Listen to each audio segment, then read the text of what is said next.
দুনিয়াতে যত অদ্ভুত অদ্ভুত প্রশ্ন সব আপনি মুসা আলাইহিস সালামের মাথা থেকে পাবেন। বিভিন্ন বিষয়ে আল্লাহরে প্রশ্ন করতেন। সাইয়েদনা মুসা আলাইহিস সালাম আল্লাহরে বললেন, আল্লাহ আপনি আমার এমন একটা জিকির শিখাইয়া দেন যে জিকিরটার শব্দ আপনি আর আমি ছাড়া কেউ জানবে না।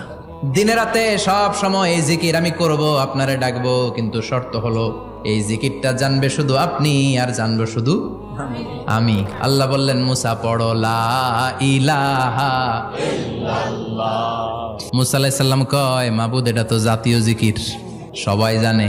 আমি তো চাইছি এক্সেলেন্ট একটা জিকির, কারো কাছে নাই, শুধু আমি জানবো আর আমি পড়বো।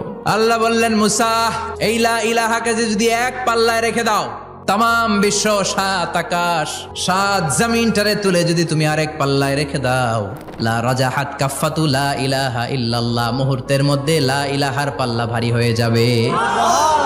ও মুসা, তুমি যতই এক্সক্লুসিভ জিকির চাও, লা ইলাহার চেয়ে দামি জিকির আমার কাছে নাই।